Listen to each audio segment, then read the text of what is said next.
Welcome to Turn the Page, the official podcast of the Syosset Public Library.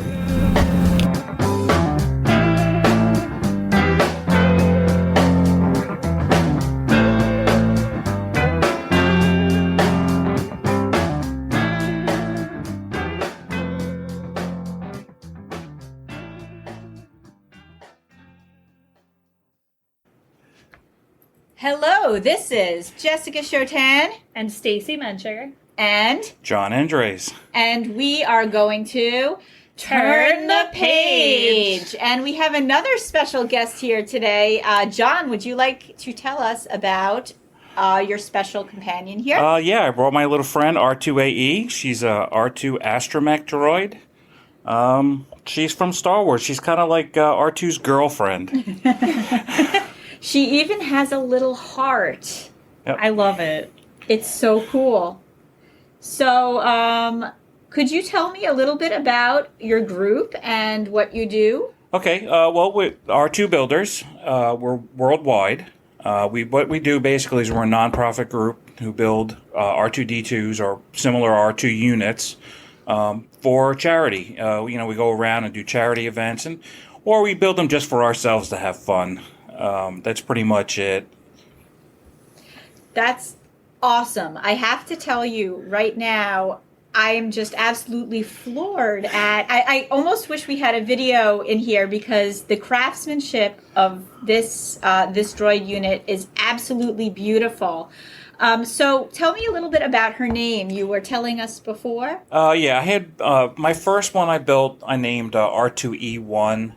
And it was basically to get a grasp on what I wanted to do and see where I wanted to go with it. And then I decided to build a second one, and my wife kind of, little hesitation. But I said, well, let's do it together, and I'll give you free reign. You can go out and pick a color, which she liked. We went to Walmart, and she picked out watermelon. So I went with it, and so I named it after her. So it's R2AE, which is after Anne-Marie Endres. Oh, that's really nice. So I like the watermelon. I'm just obsessing because pink's my favorite color, and I'm like, you're so beautiful. It's different. We also have another pink droid in the group, which the 501 use, and that's R2KT. And Katie's been in a bunch of the movies, and it was for a little girl.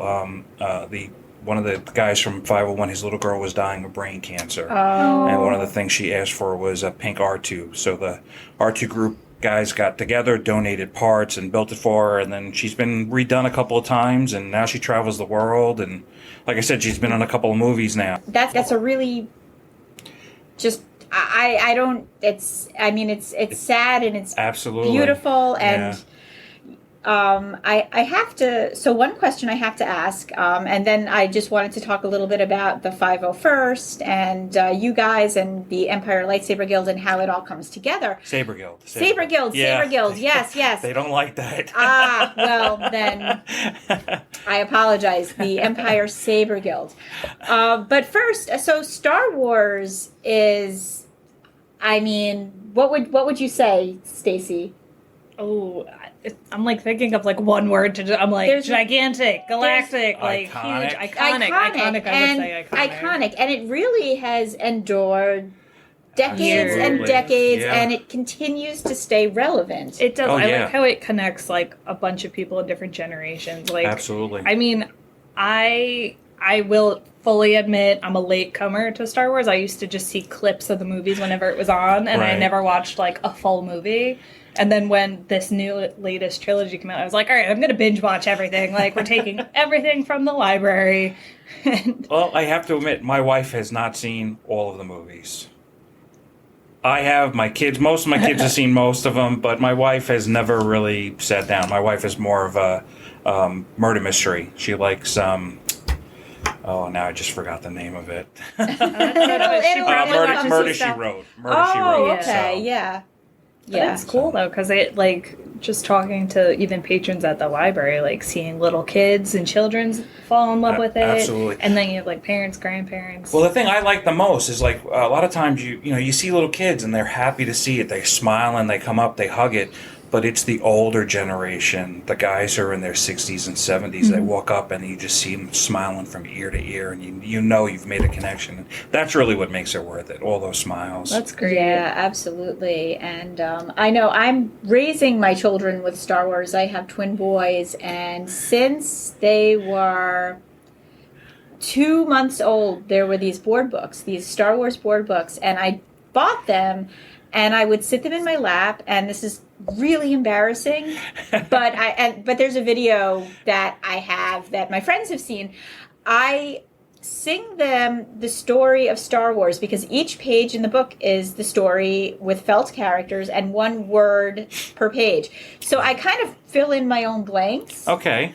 Well, But the coolest thing is that the first time we took them to an event with the Saber Guild, right. they start off playing the Star Wars theme. Right. And immediately they said Star Wars, and they were not even 2 yet. Yeah, that is an iconic song. You hear that and you know that's Star Wars.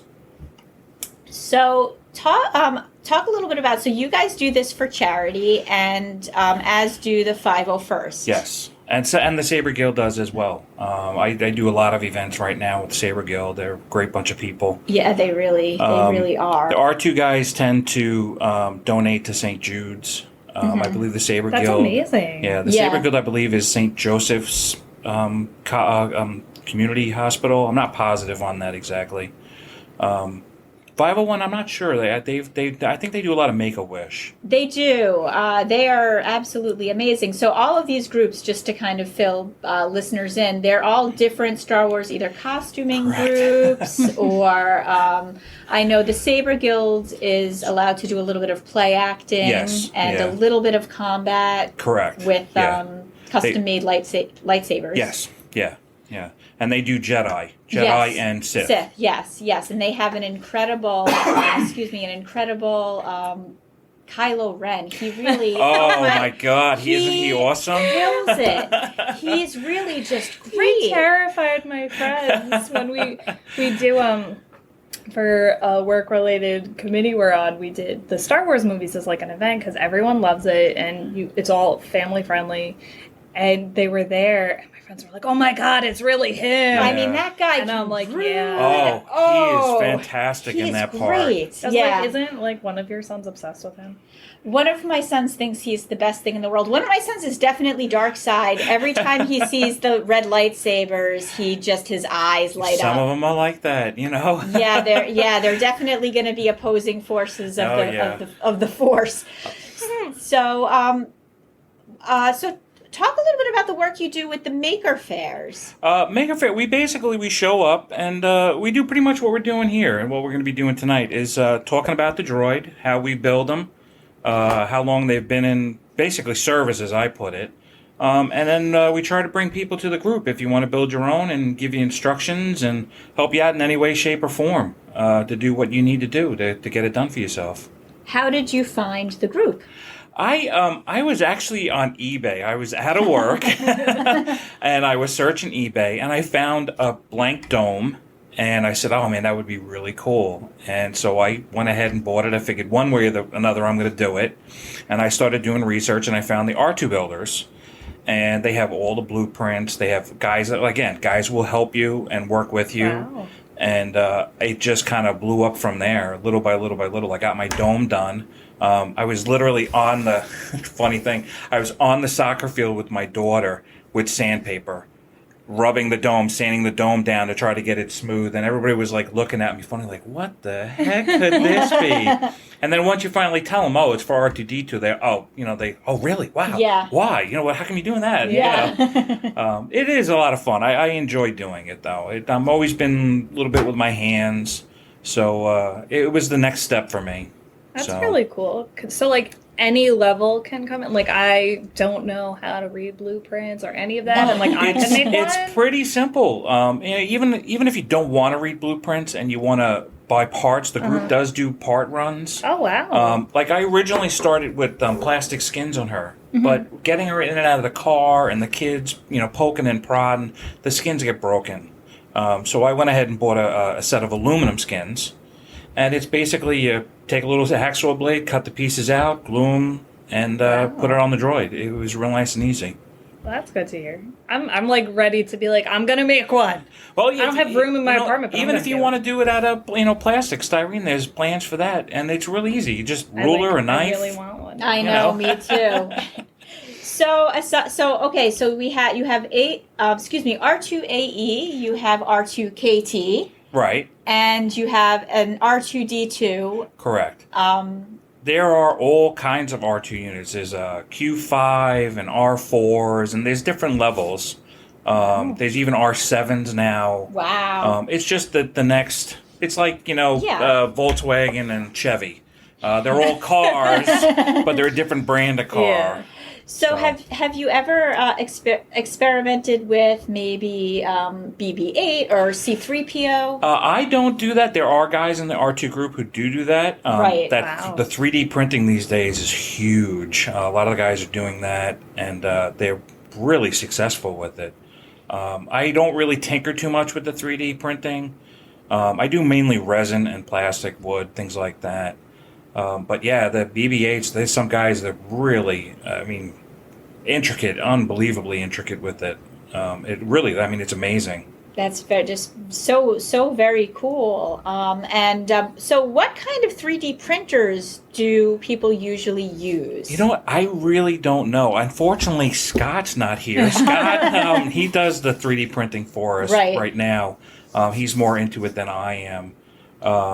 I know there's one guy in the group, Michael Bradley, I think his last name is. He just actually printed himself a full-size dome. He has a printing table that's big enough to do that. See, we have Makerbots upstairs, though I don't know. I think we could probably do mini domes, but I don't know. Yeah, I don't think there's a big enough platform to make. Not at the moment. You never know. Well, some of the guys actually do like half size. There's a picture from the last celebration of a guy who has 3 R2 units in his back seat. And one looks like a Minion, one looks like R2-D2, and then I forget what the other one looked like. But they were like half size, and they had him driving around Celebration the whole time. It was great. It was cool. That's so cool. I've even seen an R2 Batman, which I thought was God, cool. My friend would be obsessed with that. I think that this is just so cool, and we're so happy to have you here at the library. Star Wars events always... pull the people in, they cheer people up, and the fact that libraries are starting to incorporate maker spaces and just maker programs in general, I think one of the things that I love about Star Wars as a librarian is from, a narrative aspect. It's got so much mythology and so much love and story. Yeah. It's great. I like that, but I also like that you can appreciate it across all types of media. We have books on it from, kids to adult. We have the movies. And then even with the makerspaces, if you want to make your own little lightsaber, someone make me that, please, thanks. I'm not good with the printer. I learned once how to change the filament, and I'm like, never again. What is this? Well, they also have the resin 3D printings too, right? Yeah, some libraries do. We just have the plastic, I believe.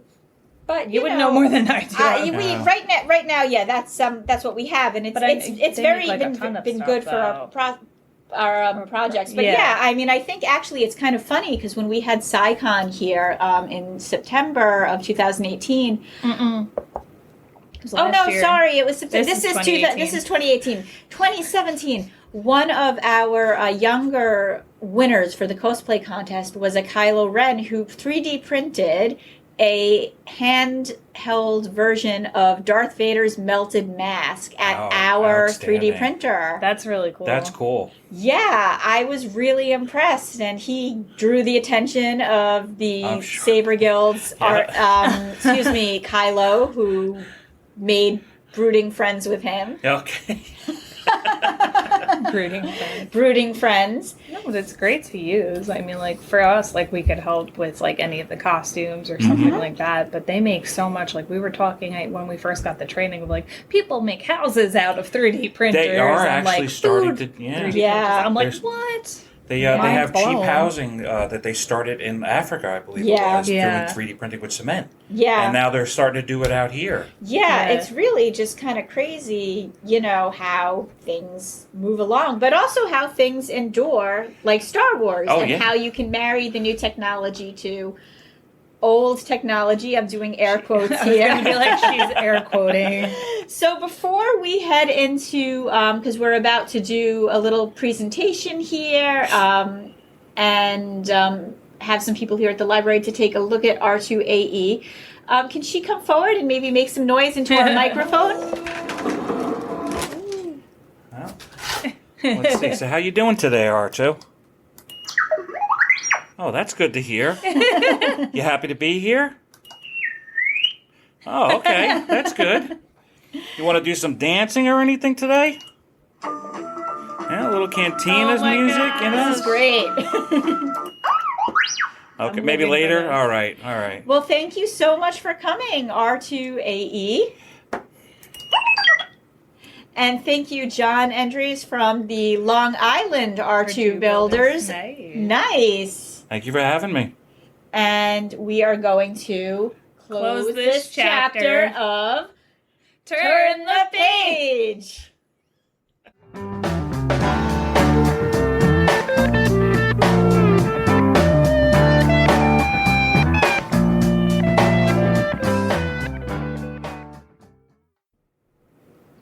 So this is Jessica Chotan, and I am here with... My name is Scott Kraft, and I'm also with the R2D2 Builders Group.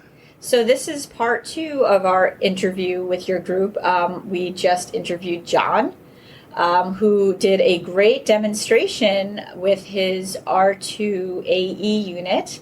So would you like to tell me, Scott, a little bit about your process in R2 building? Sure, I'm not nearly as far along as John is. I have built some parts of my droid. I built the frame, and I've started on building. I'm actually building my own dome, unlike John. Mine's going to be an R4 dome. I decided to go that route just because I could probably build it myself, I thought. And anytime you think something's going to be easy, you always think, oh, this will be easy to build.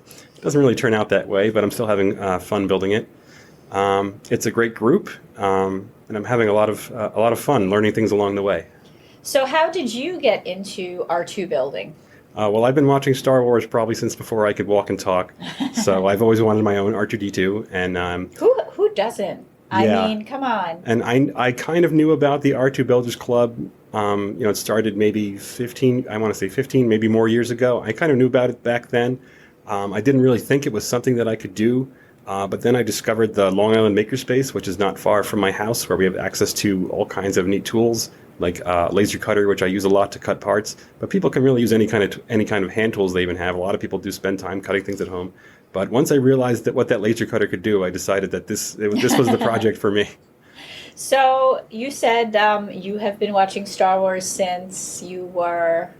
Since probably I'm of the early '80s generation. Plus, I had older brothers who were just the right age to the target demographic when those movies hit, the original Star Wars movies. So I kind of grew up that way, and I was more of the sci-fi fan. My brothers kind of grew out of it, but it's sort of always stuck with me. So, I think I had mentioned before when we were talking in the program, but I'll mention it for the listeners. I saw Empire Strikes Back. No, it was Return of the Jedi. Sorry, Return of the Jedi in a drive-in theater in Westbury, and that was my first exposure to Star Wars. And man, that was crazy because I loved it. Yeah. So I was born in '82, so I was probably too young to see it in the theaters. But that very first network broadcast, my parents had a very early VHS VCR, and I wore that tape out. And there was even, I remember all the old commercials that were on the tape with it. Yeah. So I was born in 79, so I guess I just got that tail end. Yeah. And it was easier for my parents to take me to drive-in theaters because, taking a little kid to a movie theater isn't necessarily the most... You're not really going to get a lot for your money, Sure. depending on how old they are, because, they do a lot of dancing around, Yep. having kids myself, I can tell you that. But I just remember I was there just clutching my pillow, watching every minute of it, and I loved it. And I had giant Tinker toys. I used to make lightsabers out of them and X-Wing fighters. So it's really just so special to me to see that Star Wars just continues to go on.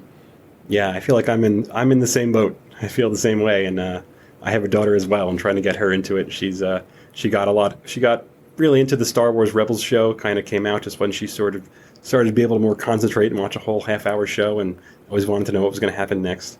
They've done some really fun things with expanding the universe for all ages. Have you seen any of the Lego Star Wars TV shows? Did. I love how they're kind of tongue-in-cheek and they're very so funny. Yeah. And self-referential. It's really great. I think my favorite, there's one where they do episode 1 in like 5 minutes, and every time somebody comes up to Lego Anakin and talks about how he's going to be a great Jedi, one day a character comes out in the background and goes, red flags, which I thought was, again, just really very funny. I know episode 1 is generally not everybody's favorite. Yeah. But yeah. So as a Star Wars fan and as a librarian, I had mentioned in the earlier interview that one of the things I love is just the story and the narrative and the use of mythology. What is it that draws you into Star Wars and keeps you there? Oh, I think it's the same thing that probably draws anyone in. It's kind of the universal story. I'm kind of a geek as far as, once I get into something, I like to know everything about it. So I kind of, went back and, sort of educated myself about how this story came to be, and it's no accident that George Lucas kind of followed along with the universal myth. If you know who Joseph Campbell is, he was the hero with 1,000 faces.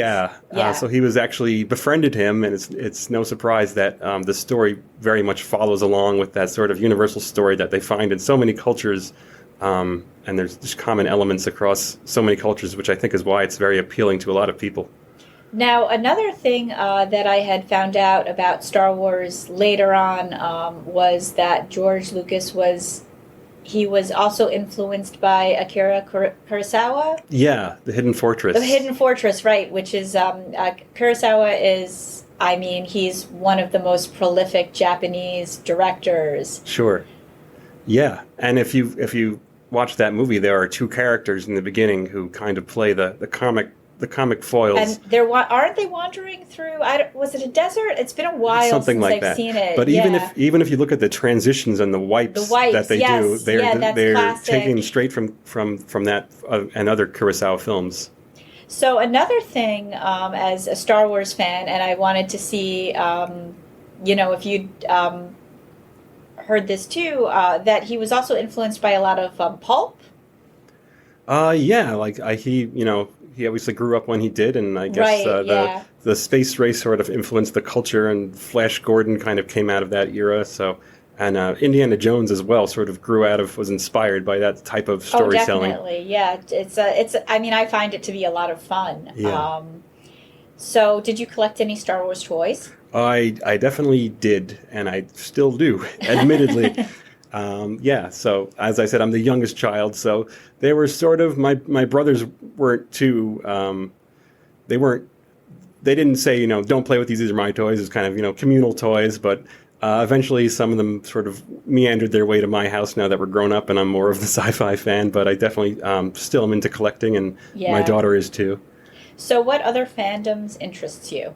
I've always been a very sci-fi person, although it's interesting to find out the things that I'm not into, because in my whole group of friends, I'm not that into comic books, which will surprise some people. Right. That I really haven't read that many comic books, so I don't really know that much about them. But definitely Star Trek was something I got into, but I actually got into that when I was maybe older, probably I was around 10 years old, because my mother was a huge Star Trek fan. She grew up, she was also the youngest child, so she didn't get to decide what was on TV. Her brothers did when they got to watch TV. So she became a Star Trek fan from watching Star Trek with her brothers, and then I kind of said, one day, passing by the TV, instead of ignoring what my parents were doing, I said, oh, what's this? And so Star Trek is something else I got into, and other science fiction things here along the way. So Star Trek and Star Wars, a lot of times they're kind of billed as having contention against one another. Do you think that they can exist in the same? Yeah, I think they can. I think Yeah. they're doing different things, really. Yeah. One's telling a story from beginning to end. Star Wars is a saga. Yeah. It's telling this sort of struggle between good and evil and about a family, and their progression. Whereas Star Trek, they're kind of doing they've often been called morality plays, where a single episode will often deal with a single issue that's sort of representative of bigger themes. I mean, they do that really, really well. What is it? The Next Generation. There's that episode. Is it Darmok?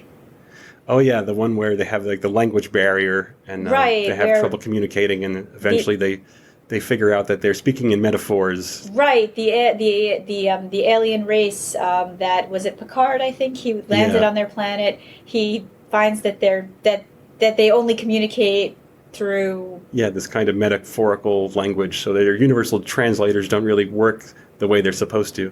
And I think the analogy that was used on the show was like if somebody was to say Juliet on the balcony, Yeah, but you don't know who Juliet is yeah. and why she's on the balcony, you wouldn't understand the context. you have to And- understand their culture. And Picard kind of had to do that really quickly. It was Yeah. just such a beautiful episode. Yeah, I think there are a lot of very short little stories. You get these little snippets, especially with the original series, where they kind of had free reign to go into, nothing was considered absurd at that point, and they could Yeah. do all kinds of different things.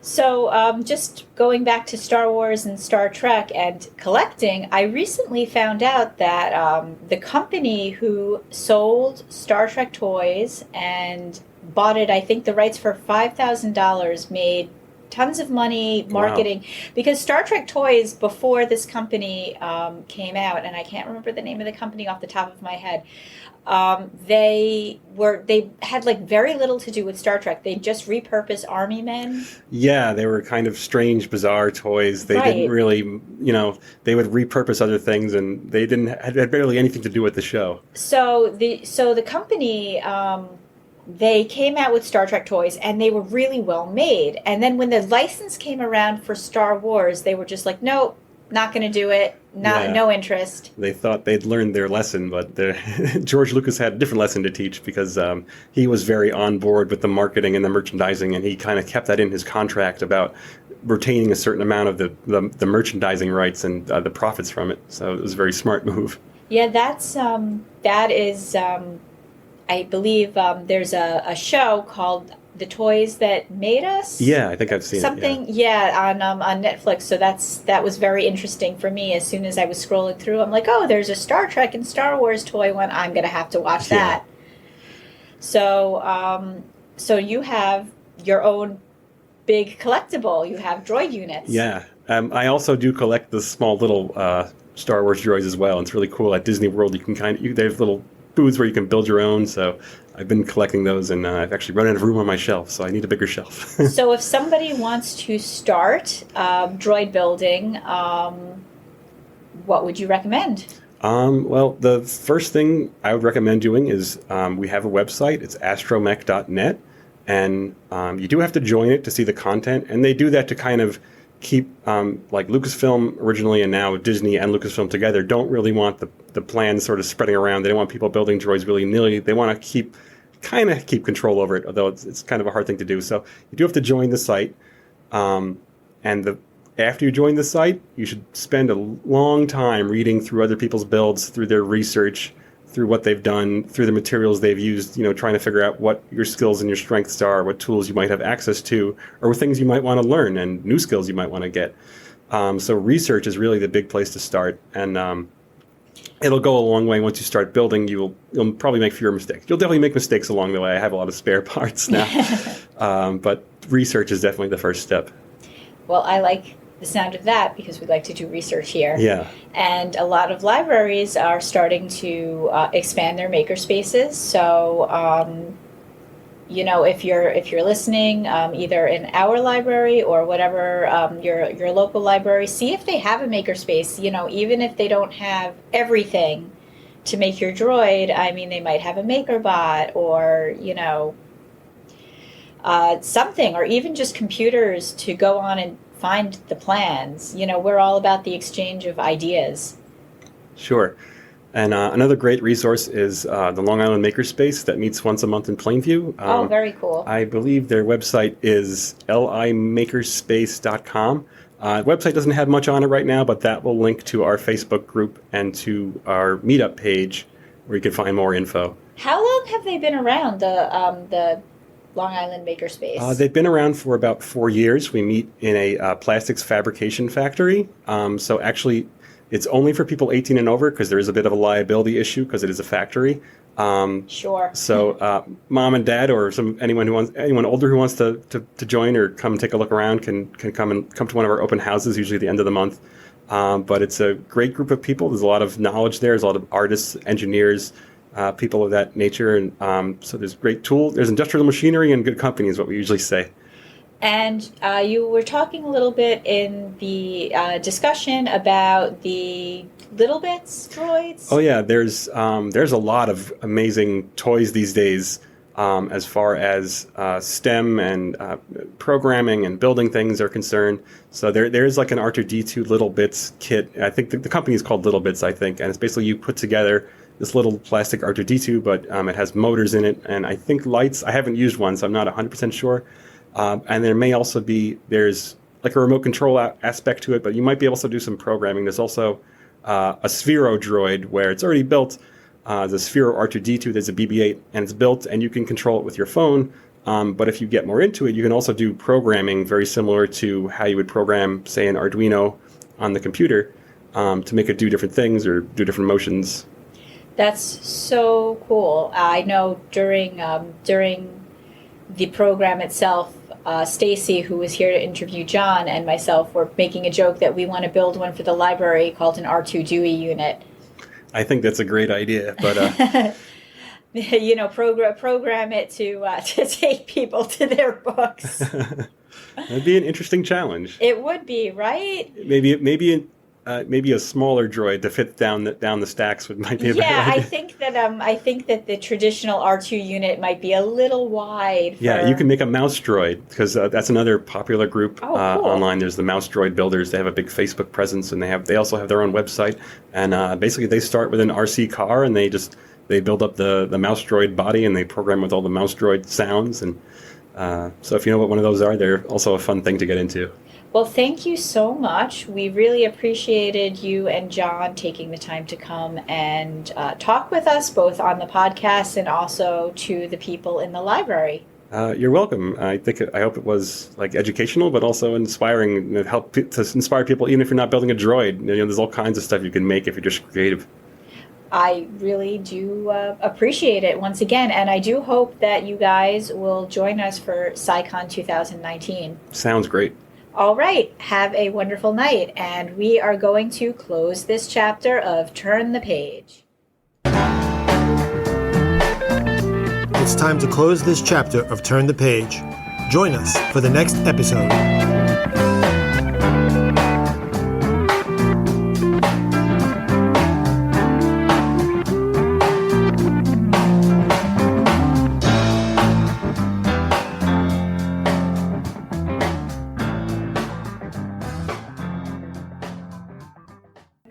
Can you please come to the cafe area? Thank you.